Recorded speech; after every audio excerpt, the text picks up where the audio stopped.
व्यासपीठावर उपस्थित मान्यवर व गुरुजनवर्ग व माझ्या मित्रमैत्रिणी सर्वांना माझा नमस्कार।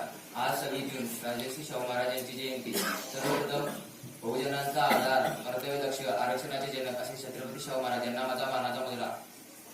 त्यांचा जन्म 26 जून 1874 रोजी कागल येथील गाडगे घराण्यात झाला। त्यांचे मूळ नाव यशवंत जयसिंगराव घाडगे व त्यांच्या वडिलांचे नाव जयसिंगराव व आईचे नाव राधाबाई होते। कोल्हापूर संस्थानचे राजे चौथे शिवाजी महाराज यांच्या मृत्यूनंतर त्यांच्या पत्नी राधाबाईने यशवंत याला दत्तक घेतले व त्याचे शाहू असे नामकरण केले। छत्रपती शाहू महाराजांनी बहुजन समाजातील मागासलेल्या वर्गाला नव्या मुख्य प्रवाहात आणले,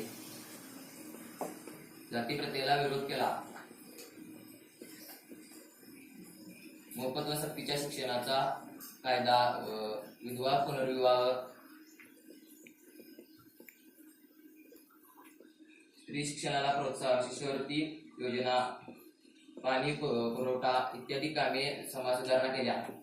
एवढे बोलून मी थांबतो। बोला राजर्षी शाहू महाराज की जय। एक भाषण मी घेऊन येत आहे। माझे नाव सोहम सुरेश कदम, मी आता 8वीचा विद्यार्थी।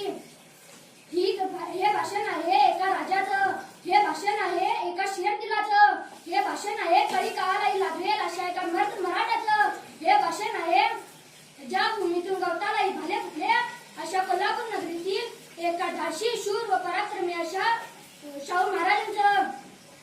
शाहू महाराजांचा जन्म 26 जून 1874 रोजी कागल येथील घाडगे घराण्यात झाला। त्यांचे पूर्ण नाव यशवंतराव जयसिंगराव घाडगे असे होते। त्यांच्या वडिलांचे नाव जयसिंगराव होते। त्यांच्या आईचे नाव राधाबाई व त्यांना आनंदीबाई यांनी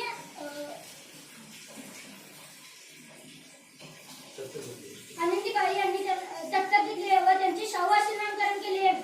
शाहू महाराजांनी कोल्हापूर मधील विद्यार्थ्यांसाठी वसतिगृह उभारली। शाहू महाराजांनी गरजूंसाठी सार्वजनिक व्यवस्था व खानावळी सुरू केल्या। शेतकऱ्यांची दुष्काळाच्या तारीखतून सुटका होण्यासाठी राधानगरीचे धरण बांधले। अशा थोर महाव्यक्तीने 6 मे